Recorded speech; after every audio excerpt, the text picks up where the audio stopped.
Wait until the 6th gym. That's where they sell pretty dresses. Oh, right. I had a thing I wanted to say that does make me angry, and this game does it too. Oh. With clothes, and this actually isn't a Pokemon thing. This is a lot of games that has character customization, and it's the thing of like locking some of the what's considered the most stylish clothes to like the end game / post game, and along with extra hairstyles, especially in games where they like there's not going to be a ton of post game. Mm-hmm. And it makes me incredibly upset because it was like, I remember I was talking once with Nyx about it, and Nyx was like, oh, it doesn't bother me. And I said, yeah, because you're going to put another 500 hours in here shiny hunting post game. For those of us who aren't going to do that, we get the cool, like this game has one of my favorite hairstyles, and it's like the long twin tails. I don't know if you've seen them, but it's a post game locked hairstyle, I believe. And it's the super long twin pigtails that are so cute. And the store in Lumio City, I believe, is like post game. And it has my absolute favorite clothes.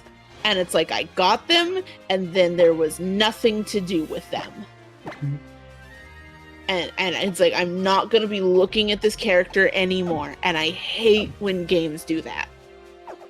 I hate it. It's like, yay, especially like the specific, I get it with certain items or something, but with clothes, where the one who's going to be getting the most enjoyment out of it is you looking at your character as they traverse the area, it's really cruddy to lock those behind like the very end of the game / post game.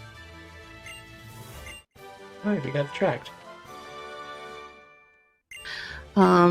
Also, I remember being so upset because do you know how the store in Lumio City works? The fashion store there? You gotta be fashionable enough to go there. Yeah, it's like you gotta be like famous enough for something. And I was like, okay, so that's clearly like I've gotta be that's gotta be like post game, like, you know, you beat the Pokemon League, and of course you're famous enough, right? No. So I remember being like, I am the league champion. I saved us all from Team Flare. I did all of that. What do you mean I'm not famous enough to shop here? And they're like, sorry, you're just not, looks me up and down. You're just not the great fit for this store. I'm like about to fucking release my fucking Delphox and Mega Lucario. Tell me that again, asshole! Anyway, they have the best clothes and this got some of the cutest haircuts, and like I got it and I couldn't even really enjoy it on my character because there wasn't really much to do afterwards. Yeah, style points. Are you gonna talk about? Oh, I thought you were gonna talk about clothing being gender locked. Oh, also that, but like that's also another general complaint. But yes, it shouldn't be gender locked. Shout out to Animal Crossing. Hell yeah. Go, Master Sword. But I think that one's a much more like general take already. A lot of people feel like a lot of clothing shouldn't be gender locked.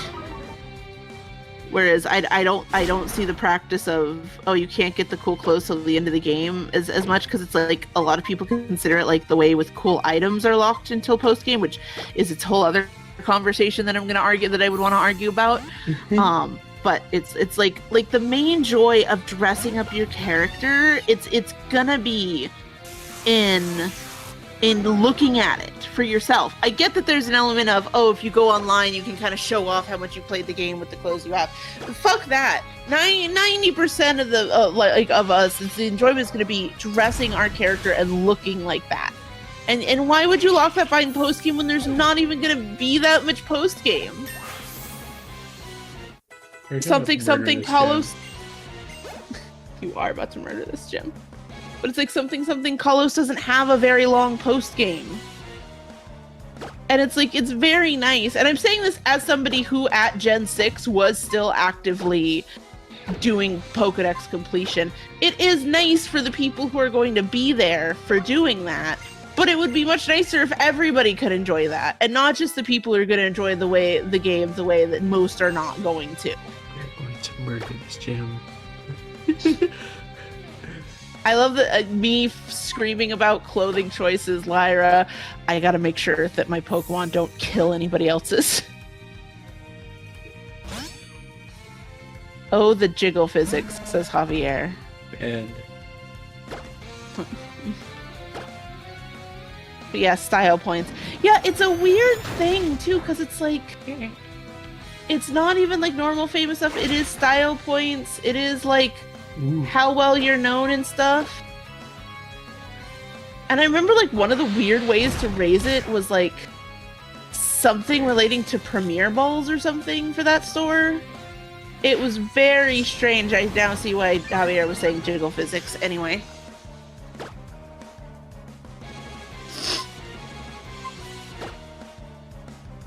Shout out to my solution in Step by Step for making that look less awkward, as I just don't draw the others.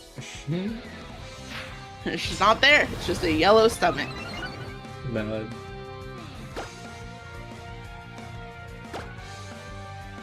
So Scrappy is often a very scary ability for Miltank to have. Mm-hmm. But Homedge is Steel type, so it still resists.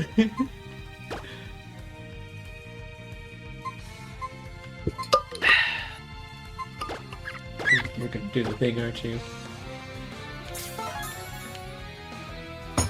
Yep, there it is. Gonna do the thing, isn't it? Oh, thank goodness it didn't. Let's see. Yeah, when you go there, you're blocked for not having enough style. To raise your style, you do stuff like participate at battle restaurants or work jobs at the Hotel Ushimi. When you're doing any activity in Lumios, whether it be shopping, exploring, you're actually racking up style points. There's no way to check how many you have, or what they're even properly called. The more you do in the city, the more style points you earn. Like, yeah, you just have to do shit around Lumio City, and I don't think that's hinted at. Sorry, I don't think that's hinted at in any way. Yeah, that's like an amazing mechanic. If you walk in there and it's like, you need to go explore the city to be able to come in here. Because it gets you to explore the city, but since it's not explained at all, please just let me hit. Oh my god, that's the third time I was paralyzed in a row. Really?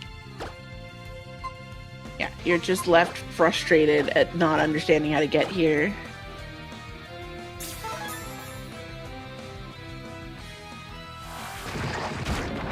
Oh.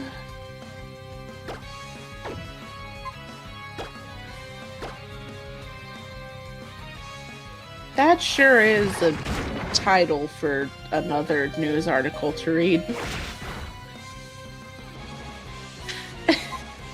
So anyway, Baldur's Gate 3, everybody. So I was reading an article thingy on how to do the stuff, right? And in the middle of it, they relate to another article where it's like Baldur's Gate 3. And the title of the article is Baldur's Gate 3 lets you customize your genitals and remove your pants, as all good RPGs should.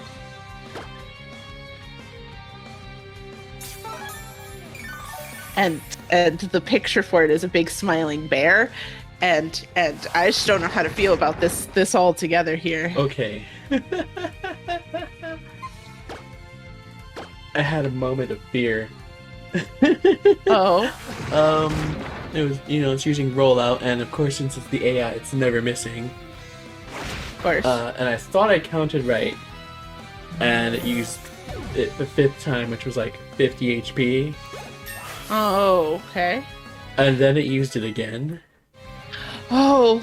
But like it's restarting the cycle. Yeah, but it did use all 5 times, and it did just hit to use it again, so it did like 2 damage. But I didn't. Yeah. I was like, oh no, did I miscount? Is this gonna do like all of it? Is Winterlay gonna ban me from a birthday party now? Yeah, fair.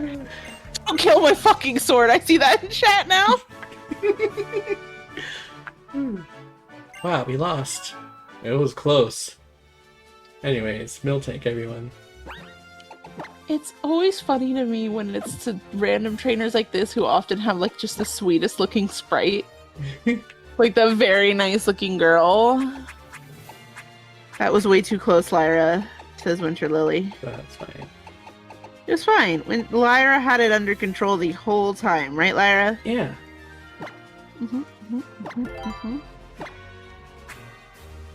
Oh, by the way, I wanted to bring up something Chatot. For some reason, if I remember correctly, it has like a horrible catch rate. And I never could figure out why. Just get dunked on Scrub. Oh no, a child, help! The only thing I could ever think of was they were trying to like make it harder to get the fun, exclusive, weird chatter move. Back originally when that was like its big gimmick. But like beyond that, it's just like the same mystery as to why Bunary just fucking hates you when you catch it. It's just sure that's just sure a thing about it. I can bun. I love that about Bunary though. I love it so much. I love that adorable bunny hates your guts.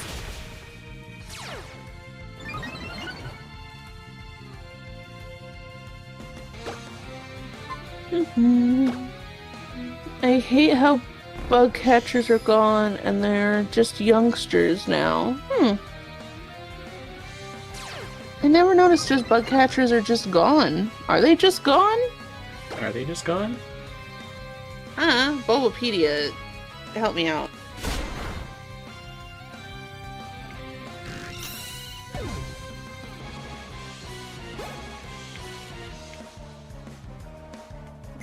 Mothim?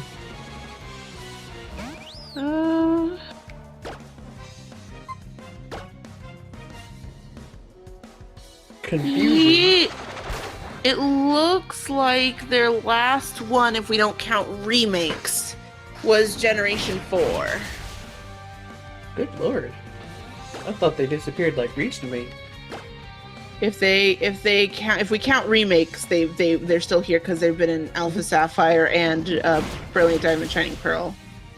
And Let's Go Pikachu and Eevee, so which would mean they literally were only fully 110% absent from Gen 5.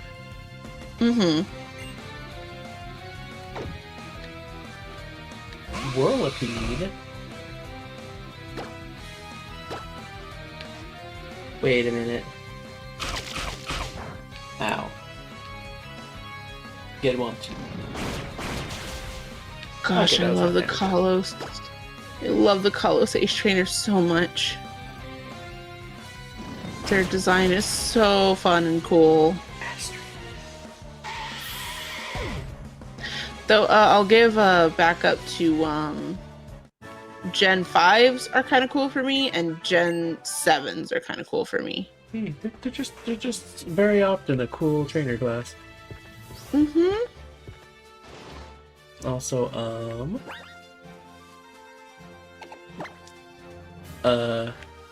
shout out to Same, and that's why I so often use the name Astrid, because the Ace Trainer, the person with the Ace Trainer design in the anime's name is Astrid. She had the Mega Absol, right? Yeah. And I believe at the time she was the female trainer with a name that made it to the highest rank in a Pokemon League.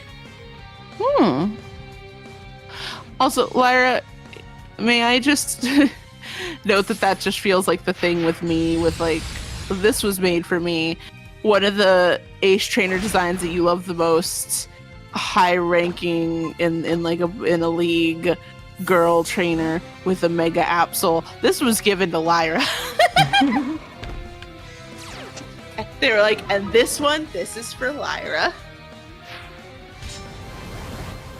Ooh, Intimidate. That's not nice. Well. What They is this swapped it. What was that? Pursuit. Okay. Mm-hmm. Let's see what this one thingy does. Payback! Okay, you go first. That's not gonna be that big a deal. Yeah, that's the one that doubles only if it's the second. If it goes last, right? It doubles, I believe, if you get hit specifically. Okay. Oh, right. Interesting. Embargo affects item use on the Master Sword. Uh-oh. Can you switch out with the Pursuit? Yes. Okay. It was a risk. But it paid off. Okay. Something about Tauros just seems fluffy. Like, imagine just chilling out with a laying there Tauros. I can't get over how fucking drunk it looks, though. That does bother me greatly. Like, the way it sways, it looks drunk. Javier is like, Tauros has Pursuit and Tauros has Pursuit. This is what I've warned you about, which is really great considering how overall easy you wumped it. I would like to note that you did not warn me that they were doing Embargo and Pursuit combo. Mm-hmm. So I was like, okay, I'm ready for it to stop healing me from healing, but I just switch out, right? It's fine. Mm-hmm. There's the Pursuit.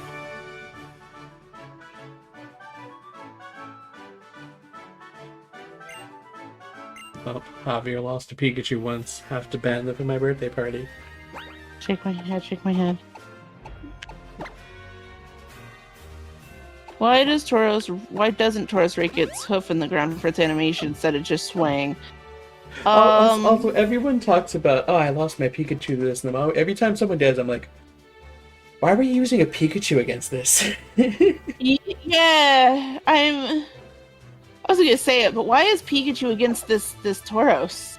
Yeah, I don't remember what was last time, but last time it was like, why did you even use a Pikachu against that in the first place?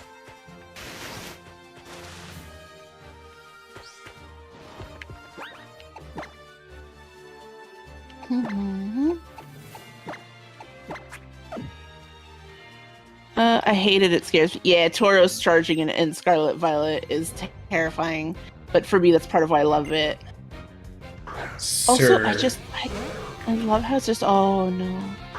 Love how it's just all black. Look, it's my least favorite trainers and randomizers. Them and breeders. Because this 6 Pokemon setup is annoying, but fine in main game when it's all either baby Pokemon or Magikarp. But man, when 2 of them at least are legendary, your team is already hurting. Also, can we get a shout out to the breeders for like losing their identity? Huh? Yeah, like the breeders were like, oh, I have a bunch of babies before, and then in Black and White 2 specifically, they switched them to like they always rematch you. Now they just seem to be a design without any real use. Yeah, without any real theming to them.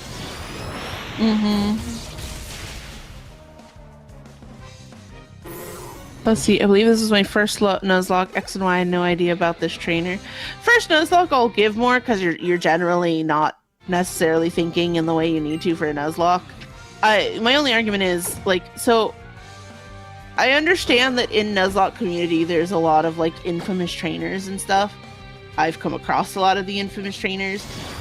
I feel like Lyra has come across a lot of the infamous trainers probably without knowing about them, and it's also still just like, once you've gotten in the way of thinking of a Nuzlocke, why don't use your Pokemon there? Oh yeah, I accidentally ran into the Brains and Brawn duo when I went back to the Chateau, because I was like, oops, forgot I didn't do that.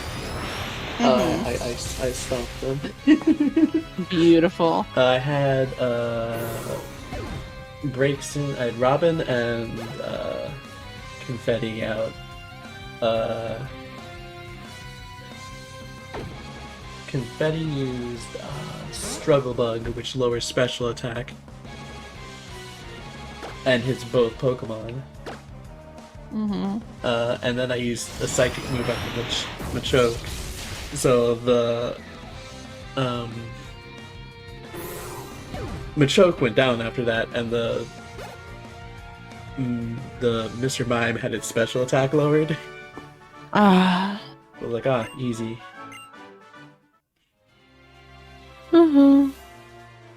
Patrick Kidd asks, what's your opinion on the Tauros breeds? Combat breed, Blaze breed, Aqua breed.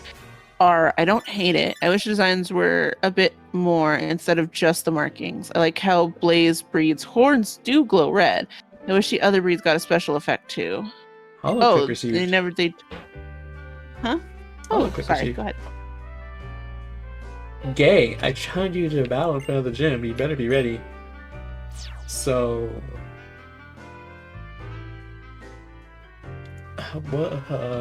how's your team looking since the last time we met? Since the last time we smoked you. No, stop that. Get out of here. Also, slide over to Pokemon Amigo. But, something. I do wish the breed designs were pushed a little more. I like the concept just fine. And the reason I end up being more okay with it with Tauros than I generally would be with how little they push the design is I really like Tauros. I really like the way it looks in Paldea already. Why, hello, Gay. Congratulations. What's up? Hey, you freaking Gay. I see you finally obtained everything you need for Mega Evolution. This is a very gay room, by the way. It really is. I've seen Diantha talk to Cynthia in the anime. A Mega Stone for the Pokemon, a Mega Ring for the trainer, and a strong bond with your Pokemon. Strong bond?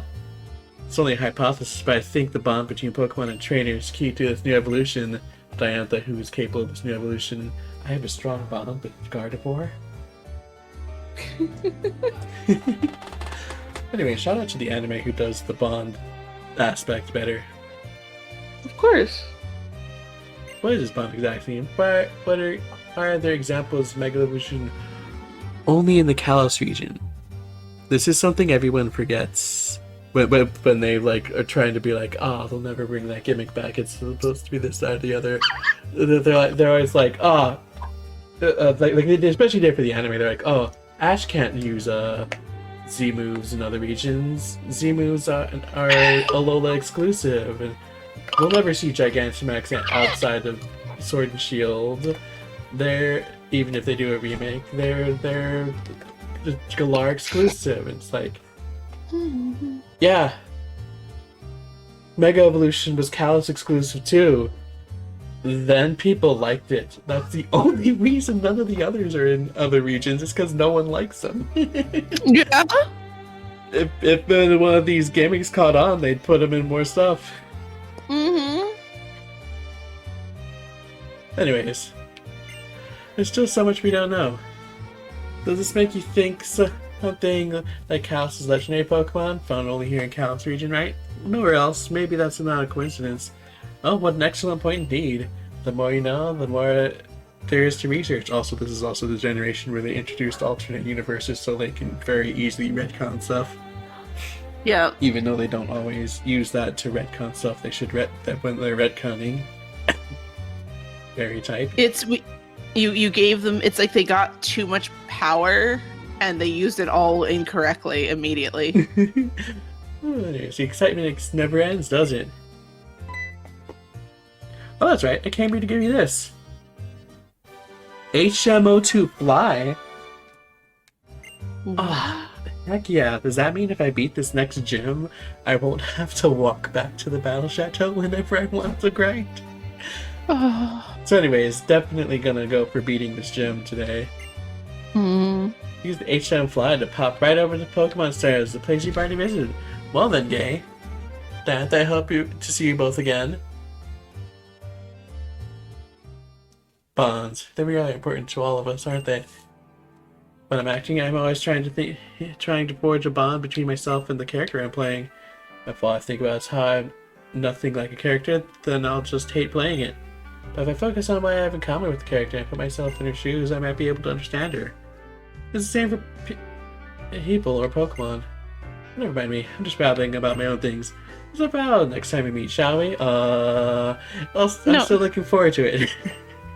No, it's fine, Diantha. You're also giving solid role play like advice for like D&D or like any other tabletop RPG stuff. You're giving really solid advice. Hey. Yes, that's right at the bottom here. Give me those channel points.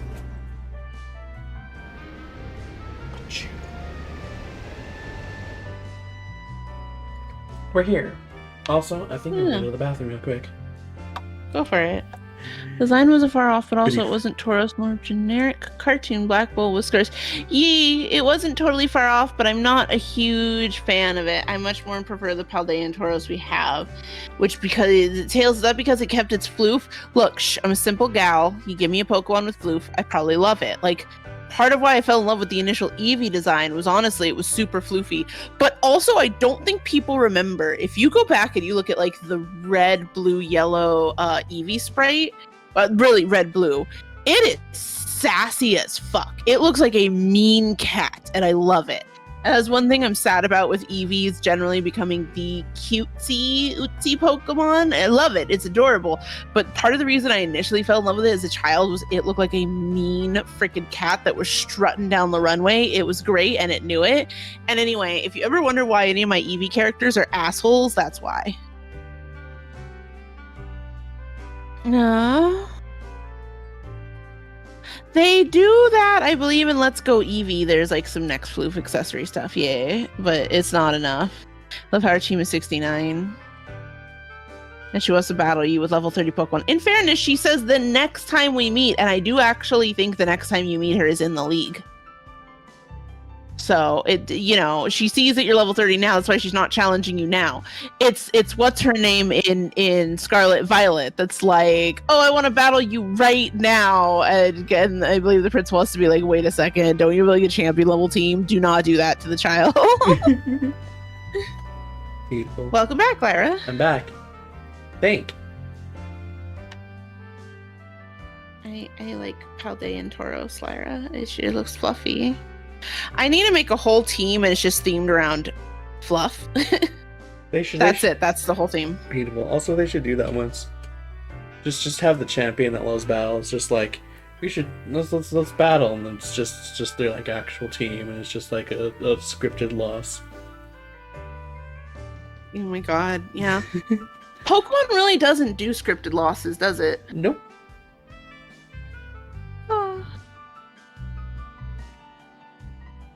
Anyways, who's ready for a gym?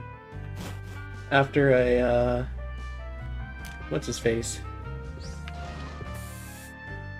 After you kick the crud out of Calem. Let's see. It's just so perfect. Oh, right, evolutions with the neck accessories is what you're talking about. So I do like the concept. I've seen this done in several ways with evolutions. I'm gonna say though, honestly, I like them better without neck fluff. I feel like as much as I like neck fluff in my designs, honestly, with specifically the evolutions and the way they lose it. Oh, well, I'll let you do Calem. So, I forgot that the gym was here. I didn't mean to do this. Anyway, sorry for keeping you waiting. The reason why I wanted to meet you is I wanted to see Mega Blues in action. Whether you use it or not, it's up to you. But since I'm a Pokemon trainer, I want to know about things that make Pokemon special. Should we tell them what Lucario's back? Man, Lucario's not really good for much, is it?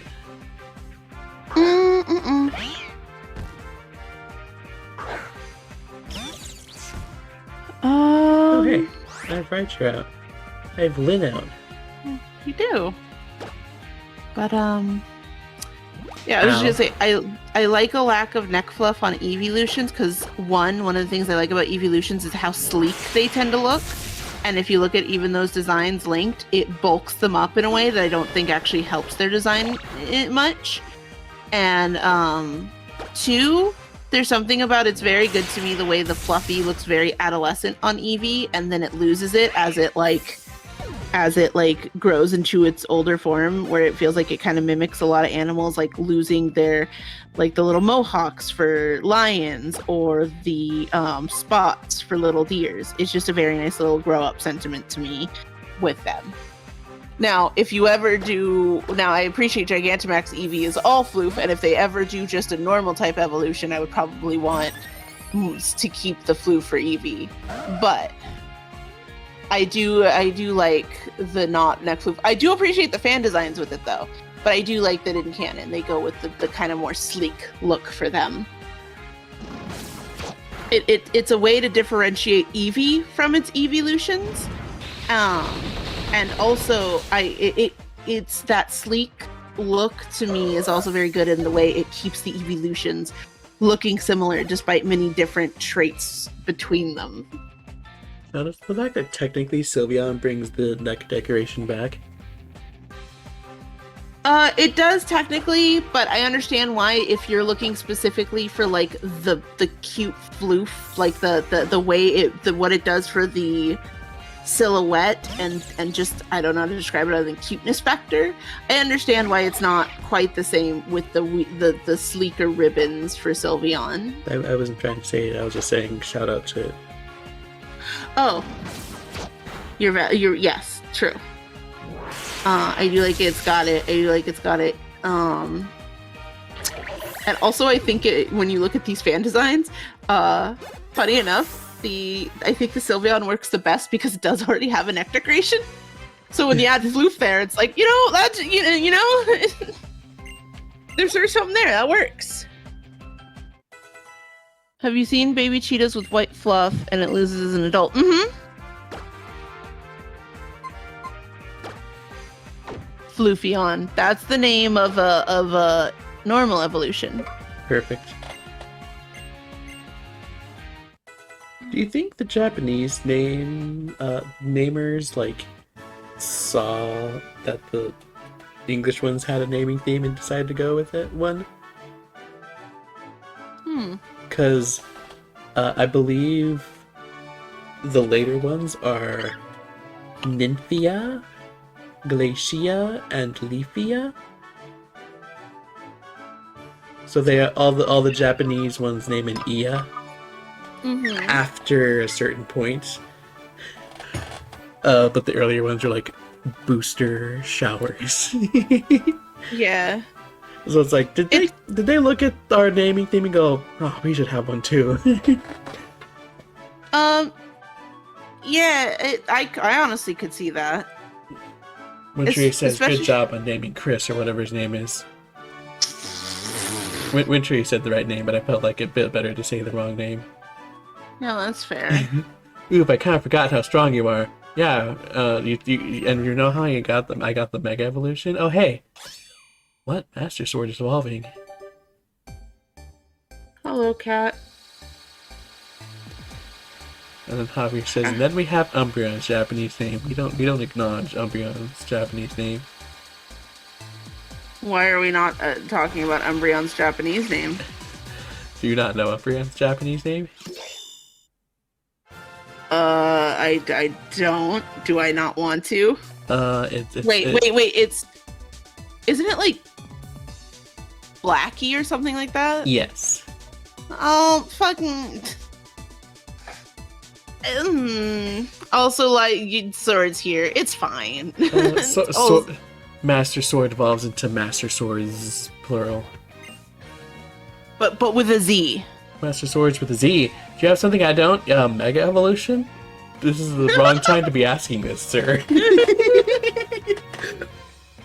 I guess I have to think about that. Well, good luck with your gym battle. Like, I used, like... I in my blind playthrough of this, I caught a Riolu that had been raising from the start and could not mega evolve it, and this was my first chance to really do so, so I obviously did so. And he was like, what do you have that I don't? And I'm like, the mega evolution that you asked me to use? Mm-hmm. I do really feel bad for like Calem as a character. They were clearly trying to do something for him, and he just got so washed out with everything else going on in this game. The bigger party, the fact that like he still just was not a very fleshed out character. Like the fact that the literal stuff like this, where you're just like, well, that's a stupid question to ask, dude.